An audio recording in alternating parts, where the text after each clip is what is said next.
What is up, everybody? It's Walker finally fucking back. And as you can see, 2K is doing this morale bullshit with me again. I literally have no clue what the hell Rudy Gobert was even complaining about this season. Something about not getting amount of touches or some bullshit like that. But yeah, so you know me, 2K always loves to give me this bullshit. Rules about the Rockets My GM. No matter what the fuck I do, I always get this bullshit. So this should be interesting to see how the fuck I go about it. But yeah, I feel like it's interesting way that I go about it. I think we got better actually after this, or maybe we got worse. I really don't know. I'm just gonna say we got better because of what happens in the gameplay, but that's a different situation for a different day. As you can see, also Andrew Bogut. So first off, Rudy Gobert wanted to something about touches. I don't really know. Andrew Bogut wanted a contract extension. I promised him one. I'm pretty sure that I gave him one. I think after that, Trey Burke wanted a contract extension too, and I gave him one as well. Like they both play all right, and they both wanted the minimum. So I was like, all right, I'm fine with that. But yeah, so this gameplay, in the gameplay you'll see against, we're going against the fucking Warriors, and this was obviously an average game. Well, not average, it was a good game for me. I came into the game with the mindset thinking we were about to lose by 50, but here's a blockbuster trade that I pulled out. Was Rudy Gobert, Wesley Matthews, some pick, and Yogi Ferrell for Andre Drummond, Bino Udrih, and I don't know the other guy's name because I can't see in the small preview one. But fun fact, the third guy whose name I can't pronounce, some kid I go to school with. Went to high school with this kid, so that's a little shout out to him, I guess. But the reason why I think this was a better trade for us was because Andre Drummond is younger, he has a better overall, and his potential is an A+. That means he's at 87 right now, so at the end of the season he might fuck around and become a 90, who fucking knows. And also we got rid of Wesley Matthews' big ass contract, so if worse comes to worse, I think we could be, I really don't know how money works in getting NBA, nor do I know how it works in video game NBA, but I'm pretty sure since we got rid of Wesley Matthews' big ass contract, we should have some cap space in the season, because I don't know, but we still have some money tied into Harrison Barnes. We got Andre Drummond's contract, and then after that we got Dwight Powell, who's also, like, I'm a couple games ahead, but he's also bitching about wanting to start over Dirk, which if you see my previous videos, I talk about how that's not going to happen anytime soon. But this is what I'm talking about when Trey Burke wanted a contract extension, and then we should be off in the game playing shortly after this. Oh no, that's when I offer him the contract, and then after I offer him the contract, we go into the gameplay. But yeah, as I said, this is the game we take on the Warriors. I was expecting to get our ass beat. I was expecting to get blown out, but we played all right this game. Actually, it was a nice game for me to play. I was stressed out at one point in the game where you'll see we could not do shit to save ourselves offensively. But other than that, I think we played a fantastic game. And this is Andre Drummond's first game with the with us as a Dallas Mavericks, obviously, so that's something to look out for. But that's, I don't know, it's interesting because they did, not to say they did a similar move in real life, because obviously they didn't have Rudy Gobert in real life, but they did a similar trading just like for athletic center, I'm trying to say here. But here's, what's his name? Harrison Barnes came out, balled out against his former team. We came out early, we were getting the buckets. Here we are blocking Steph Curry, I think that is. Yeah, we're blocking Steph Curry with Andre. Here we go, giving it to Trey Burke, pushing the break, and then here he goes, Andre Drummond. I don't know, something about 2K is always weird. The big men never really run the floor completely well, no matter if you like playing. The only way they run the floor is if you're the big man yourself. It's like a my career kind of big man, but other than that, like, they never run the floor. Like, they'll just stop at the three-point line, and it triggers me so much on the inside, especially when it's like Andre Drummond. Like, why the fuck are you at the three-point line? And you always know I gotta get my boy Dirk involved. Dirk, and he's got his 30,000 points when I was recording this gameplay. I recorded this gameplay a while ago, but I just been busy out of my ass with school and shit. So that's that. I'm finally back home from school, but we've been out of school for the past few days because of snow, so honestly, there's no excuse why this is just like now coming out. I should have had this up like 2 days ago. But also, 2 days ago, me and my girlfriend got in a fight again over some shit. Like it was some serious shit. Like, this is really detrimental. I haven't talked to her in these 2 days. She's been blowing my line. She just texted me right now. That's why I'm bringing this up. But I really not fucking with her at all. But Andrew Bogut also coming out balling out against his former Golden State Warriors, who are in real life falling apart without Kevin Durant. Like, they won last game, I think, to the Sixers by like, what, 2? And then Sixers dropped by 16 at one point. Like, obviously, I don't look at being up or down by so much at one point as you failing, because that's like basketball, just a game of runs. Like, sometimes teams come out hot and sometimes teams come out cold. So I don't really look like that. I look at the end result and who you're going against. And Steph Curry hits 2 of these bullshit threes back to back, which I don't know. Like, 2K really loves Steph Curry. Like, developers really love Steph Curry in a way. And here I am pulling a fucking half-court shot, hoping for the best, but break the fuck out of it. But as you can see in this part of the video, we were up by 1 going against the Golden State Warriors, and Andre Iguodala just takes off, fucking gets a ferocious dunk. He's always been one of the best in transitions since he's been in the league. He's always known how to get to the rim or find someone who can get open. And here we go, Steph Curry with another fucking moving 3, and he hits it. So at this point, I think you've seen him hit 3 for 3 of his threes. Klay Thompson played complete trash this game, if I remember correctly. But next person, I don't know, just a little fun fact. I don't really know. I might trade Justin Anderson. I might not trade Justin Anderson. I really don't like him, but he's on his last year of his contract. I think he's on a player option. As Andre Iguodala is on the fast break once again, but I think he's on the last year of his player option. And Bino Udrih cannot throw skill in the ocean. That's my last thing I said. That Bring Andre Drummond getting fucking his shit beat. But he can't. What's I'm about? Justin Anderson. I might trade him, but he's on his last year of his contract, so there's no point in trading him really. So I could just go to cap space or get cap space to try to sign somebody. But then again, I don't want to lose him for nothing. Kind of like the whole KD situation. But I don't know. It's 2K, and then my GM's level is like 30 something, and they don't fuck with Dirk at all. That should have been a foul. But my GM level was like fucking 30 something. They told me I had like a 5% chance of persuading people. So who really knows? And I just really went at JaVale McGee, as you see at the end. Well, he really gets foul trouble.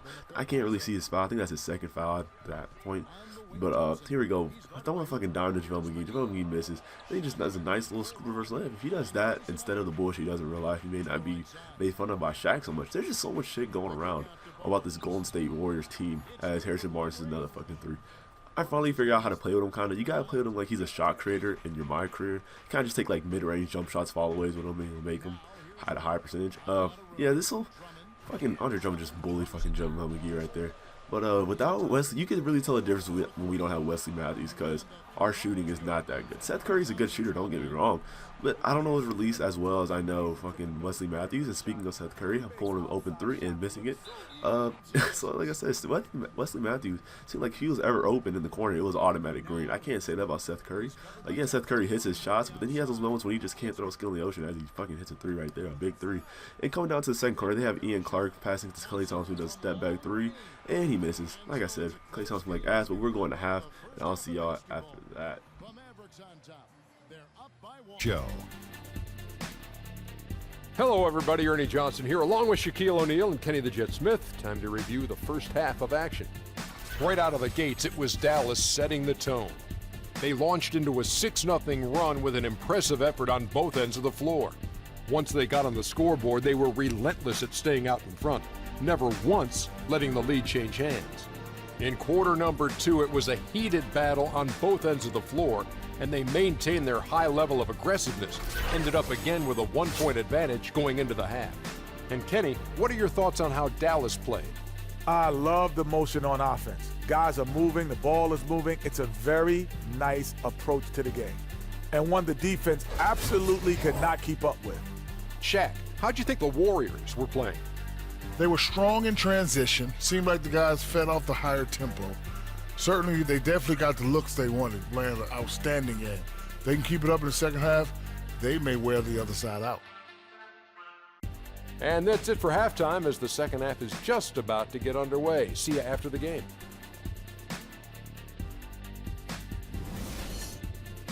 We're back in the second half, and as you see, we're up by 1 at this point, which we went to half. So I don't know why I thought Andre Drummond had nice post moves, but I realized it's not Andre Drummond. So I do a spin move here, then miss the layup. I'm pretty sure I get my rebound, and then get fouled and go to free throw line.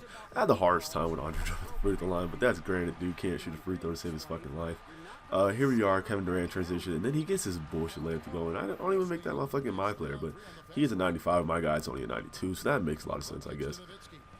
But here we go, give it to Dirk again. I always gotta get my Dirk highlights whenever they happen, because they are rare, not really rare, but they are far and few between ever since that last gameplay, that video when he went off like 20.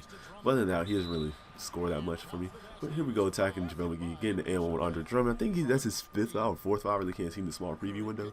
But here we go, give it to Seth Curry, who's going to pass it to Dirk, who's his almost tournament. Then back to my boy Dirk, who gets the nice slam. Dirk is just really perfect for this team for right now. It's what he could do, you know what I'm saying? He misses open shots like that all the damn time. But he surprisingly like dunks on people a lot in this game. Look at this possession. Fucking Seth Curry made Steph Curry miss a layup. And then we're pushing with Seth Curry. And then we're going to Andre Drummond, who gets fucking fouled again. And then that's JaVale McGee's 5th right there, I'm pretty sure. So that was just a weird sequence of play. Yeah, Steph Curry misses a lot of layups in this game. So I guess earlier when I said that Steph Curry, that 2K loves Steph Curry, maybe they hate him, as Andre Drummond gets a nice little tip over him. He kind of just covered up his face. Or was that Klay Thompson? I really can't tell. They're both short and light skinned compared to everybody else in this game. So here we are again, Seth Curry in the open 3. Oh, Devin Harris. This old Devin Harris comes in and starts killing him. As you see, he gets that corner 3, and then this next possession, I'm pretty sure we get a defensive stop here. I don't know. I'm really trying to foreshadow. Or we make him do some bullshit. Nah, or Klay Thompson just gives a bucket. Either or. Oh, no. Steph, he misses. Crap. And then here we go, and then we find Devin Harris open in the corner again, getting a green. And he had 2 threes coming off the bench. We were fucking big, which helped us really take this game over. As you see, after that, we were up by 12. And here we are up by 8 or 9, I think. Yeah, 9. Then we get a charging foul on Ian Clark. I had to throw that in there because that is one of the few times I ever get a charge called. Most of the time, he's always blocking against me. So whenever it's a charge called, it is how I'm happy for it. Well, I really cannot speak right now. I apologize. I'm just all over the place, speaking fast, mumble-jumbly. But at this point, we get a nice L on Dwight Powell, the man who thinks he should start over Dirk for some odd reason, but no way in hell he should. But I don't know, I'll let the kid lead once. One thing my mom always told me is never to crush someone else's dreams. I don't know, so ever since then, I never really crushed people's dreams. That Steph Curry hits the shot to end the third. Here we go, taking the full court heave. Obviously, it was after the buzzer, so it's not going to really do anything. But this is the fourth quarter. We're up by 8 against the Golden State Warriors. Who'd have thought we would be in this position? How the fuck do you stop this, man? Kevin Durant. He just hits a step back fadeaway with fucking Harrison Barnes plays with some solid defense. So there you go. We're in the Seth Curry play. I don't know what the hell I was thinking in the situation, but somehow he got through and somehow he made that layup. I really don't know how.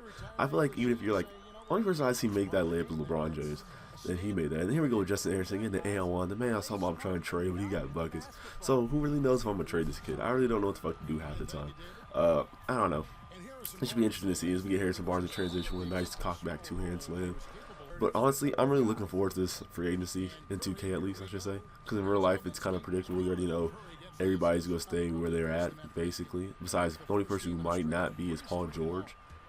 But other than that, everybody else is pretty much going to stick. Or Dwayne Wade, because I think he's on a player option, so who knows what D-Wade might do. But basically, like the major free agents, like Steph Curry, KD, we all know they're staying wherever the fuck they're at. I mean, also they're going to stay Warriors. So they're going to stay there, and there's not really that many other exciting free agents after that. I think Rudy Gay might be a free agent this year, maybe not. I don't know. I'm pretty sure he is, and without DeMarcus Cousins, I doubt he will stay in Sacramento. I'm really not sure. So we'll see how this all falls out. I think Paul George will probably go to the Lakers, like, because he expressed that, and the Pacers management isn't really involving him around much. And I don't really know how that will work, because me and my friend had a full-blown conversation about that. I'm like, why would Paul George, who's obviously in the peak of his career right now, go to a team where he'll be the only superstar, especially in the West? Like, that's the reason why, like it makes sense he does want to go to the Lakers. Like, it'll make sense because you have Magic Johnson as whatever the heck he is, and you have, you have a good coaching staff from Luke Walton, but what do you really gain from going to the Lakers? Well, you get extra money and exposure and contracts and all that stuff. But other than that, that's not really much. And there goes JaVale McGee falling out, Shaq full MVP. I think he's a 2-time Shaq full MVP, so that's good for him. Shaq should make like a Hall of Fame for Shaq full. Something like that. And Dirk Nowitzki with the nice between the legs, he gets fucking bodied. And once again, I tell you, the refs do not fuck with Dirk in this game. But at this point, you see we really took this game out of the fucking ocean. And Kevin Durant hitting this 3, I'm pretty sure now he misses. Oh, that was a bullshit tip slam. I mean, not tip slam, but I had to replay this. Like, this was just some type of black magic fucking Haitians, I think that's what they call it. I don't know. Fucking, I tipped that shit in with Andre Drummond. Like, I've never seen this in my life. But that's 2K for you at its finest. And as you see, we are up a lot. I don't even know. It's too much for me to fucking handle. And then we get a nice little dunk with, I'm not going to even try to pronounce his name. The 7-foot guy from India. But this video is coming to an end. I really want to get Bino Udrih a point because I was like 1 for 5 with him. So, I don't know. I feel like I had to get everybody who involved, everybody who played to score. And I think I did that. Maybe like one person didn't score. But this video is coming to an end. Since me and my girlfriend broken up, there should be more gameplay videos coming out. And plus, school is kind of getting easy instead of getting harder, which makes no sense. But I'll see you guys in the next video. Take care. Peace. Lately, I've been talking to my ego that we gon' be one of the greatest to ever make it from the dirty side. It's going down, just look alive for what they heard and who they signed. You did more for the culture than them combined.